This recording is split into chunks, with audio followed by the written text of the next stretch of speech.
Hello everyone, आज हम देखेंगे व्यक्तित्व शिक्षण योजना क्या है। आईईपी वेरी इंपॉर्टेंट क्वेश्चन है, एग्जाम में 16 नंबर का पूछता है। क्रिएशन एंड इंक्लूसिव का क्वेश्चन है ये। तो आप देखेंगे कि व्यक्तित्व शिक्षण योजना जो है, व्यक्तित्व यानी कि व्यक्ति के अनुसार, है ना। इसका अर्थ है कि व्यक्ति के अनुसार शिक्षा योजना, यानी कि ये एक तरीके का कह सकते हैं कि ऐसी शिक्षा नीति है जिसको स्पेशल बच्चों के लिए बनाया गया था। यानी कि एक ऐसी योजना जो विशेष आवश्यकता वाले बच्चों के लिए, उनकी क्षमताओं के लिए, उनकी आवश्यकताओं के लिए, उनके सीखने के लिए, उनकी गति कैसी है, उनकी सीखने की गति के अनुसार बनाई जाती है। जैसे कि गवर्नमेंट स्कूल में भी अभी कुछ दिन पहले ऐसा हुआ था कि जो बच्चा कमज़ोर है तो उसको क्या करना है कि उसको अलग से ट्यूशन देना है स्कूल में ही। तो उसको ही हम व्यक्तित्व शिक्षा कहते हैं। उसको हम शॉर्ट नेम में आईईपी बोलते हैं, ठीक है। अब ये कब बनाई गई थी और क्यों बनाई गई थी ये बताते हैं। जब बच्चे में लर्निंग जो होती है वो समस्याएं आ जाती है, सीख नहीं पाते हैं, तो उस समय बच्चों को ये शिक्षा बनाई जाती है कि बच्चे अलग से पढ़े, अलग से सीखे। जब बच्चा इंक्लूसिव स्कूल यानी कि समावेशी विद्यालय में पढ़ता है, इंक्लूसिव मतलब होता है कि बच्चा एक ही विद्यालय में पढ़ता है जहाँ एक विकलांग बच्चा भी पढ़ता है, एक तेज बच्चा भी पढ़ता है और एक कमज़ोर वर्ग के बच्चे भी पढ़ते हैं। वहाँ पर जब एक बच्चा पढ़ता है तो उसको थोड़ी बहुत दिक्कत आती है तो उनको अलग से शिक्षा दी जाती है, ट्यूशन दी जाती है स्कूल में ही। तो उसे ही इंक्लूसिव या फिर ऐसे कह सकते हो कि व्यक्ति विशेष शिक्षा दी जाती है। जब बच्चे का असेसमेंट फोर और डायग्नोसिस हो जाए तब जाकर के कई चीज़ें होती है। असेसमेंट जो होता है, असेसमेंट मतलब मूल्यांकन और इसके इवैल्यूएशन मतलब आंकना, है ना। तो ये जैसे समेटिव फॉर्मेटिव होता है उसी टाइप से ये है कि जब बच्चा एक मूल्यांकन के कगार पर पहुंच जाता है तब जाके इस चीज़ को देखा जाता है। जब सामान्य टीचर सामान्य बच्चों के साथ और सभी बच्चों के साथ एक जैसे पेश आते हैं। इसके मुख्य घटक कौन कौन से हैं? पहला तो है वर्तमान स्तर, वर्तमान जैसे कि जो भी प्रेजेंट में चल रहा हो कि कौन से बच्चे कैसे हैं, उनको देख करके चीज़ें बनाई जाती है कि ये बच्चा ऐसा है, ये बच्चा ऐसा है। रोकने की क्लास में बच्चे को रोकना नहीं है, प्रमोट करना है, लेकिन कैसे? जो बच्चा कमज़ोर है उसको अलग से ट्यूशन देना है, स्कूल में ही अलग से उसको एक ग्रुप बना करके पढ़ाना है। वैसे शिक्षा देना है कि भाई स्लो वाले बच्चे को एक ग्रुप बना दिया, तेज़ वाले बच्चों का एक ग्रुप बना दिया, लेकिन शिक्षा सभी को सेम ही देना है। उसके बाद होता है लक्ष्य, यानी कि जो चीज़ आप सिखा रहे हो आपका लक्ष्य क्या है, उस लक्ष्य को लेकर के चलो कि सभी बच्चे को ये चीज़ पूरा करना है, ये काम पूरा करना है, ये लक्ष्य पूरा करना है। उसके बाद है शिक्षण रणनीति। शिक्षण यानी कि टीचिंग जो स्ट्रेटर्जी है, यानी कि पढ़ाने की जो सबका अपना अपना तरीका होता है वो है। तो उसको भी अपने अनुसार से शिक्षक सिखाते हैं। कोई कोई शिक्षक इतना अच्छा सिखाते हैं कि मतलब सभी बच्चे को समझ में आ जाता है, चाहे वो कैसा भी बच्चा हो, तेज हो, स्लो हो, कैसा भी बच्चा हो, तो उनको सिखाने का तरीका पता है। और उसके बाद जो आपका चौथा है सहायक सेवा।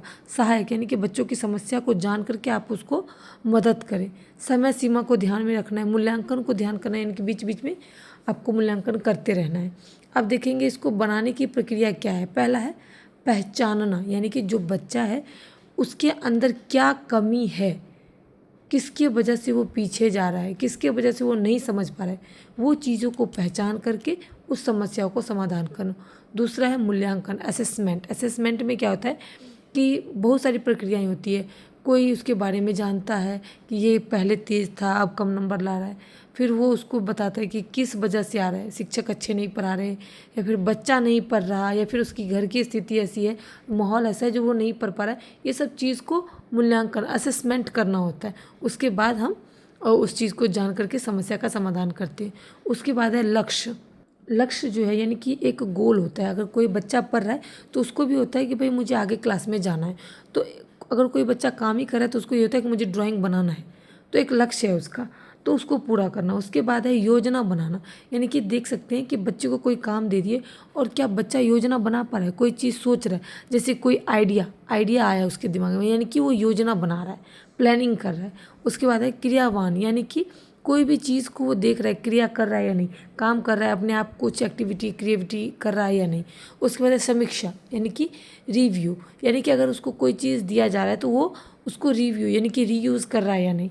जैसे अगर कोई चीज़ दे रहे हैं, जैसे कि उसको कॉपी पेन दे रहे हैं या कलर दे रहे हैं, तो वो कलर को फिर से दोबारा यूज़ करेगा या नहीं, अभी यूज़ करके उसके बाद उसको फेंक देगा। तो रीयूज़ रीवैल्यू उसको देखना भी बच्चों में पड़ता है इस शिक्षा के माध्यम से। आप देखेंगे व्यक्तित्व शिक्षा में क्या उद्देश्य होता है, बच्चों की व्यक्तिगत ज़रूरतों को पूरा करना, यानी कि हर एक बच्चा को उसको जो चीज़ की ज़रूरत है, किसी को पढ़ने की ज़रूरत है, किसी को समझने की ज़रूरत है, किसी किसी को कुछ दिक्कत आ रही है सीखने में, उस चीज़ों को जान करके ज़रूरतों को, उस समस्या को समाधान करना। दूसरा है सीखने की कठिनाइयों को कम करना, बच्चा नहीं सीख पा रहा है तो क्यों नहीं सीख पा रहा है, क्या कारण है, उस कठिनाइयों को कम करना। बच्चों में आत्मविश्वास जगाना, कभी कभी क्या होता है बच्चे को आते हुए भी वो नहीं बोल पा रहा है क्योंकि उसके अंदर आत्मविश्वास की कमी है, तो उस चीज़ को बढ़ावा देना। समावेशी शिक्षा पर प्रभाव, यानी कि जो विद्यालय में जो सभी एक साथ पढ़ेंगे तो एक साथ सभी को लेकर के चलना है, ऐसा शिक्षा जो है बनाना चाहिए। क्योंकि कितने बार ट्यूशन देंगे बच्चे को, कितने बार शिक्षक जो है समूह बनाएंगे, तो वो तो बटा रह जाएगा। तो इसलिए समावेशी शिक्षा यानी कि इकट्ठा करके बच्चे को पढ़ाना, इस चीज़ पर भी सब चीज़ को देखते हुए पकड़ बनाना है। अब इसका निष्कर्ष देखेंगे। इस प्रकार एक महत्वपूर्ण और मनोवैज्ञानिक ने एक शैक्षिक उपकरण को बताया कि जो प्रत्येक बच्चे की गतिविधियाँ, विभिन्नताएं, क्षमताएं और आवश्यकताओं को ध्यान में रखकर तैयार किया जाता है वह समावेशी शिक्षा को सफल बनाने में सहायक करता है।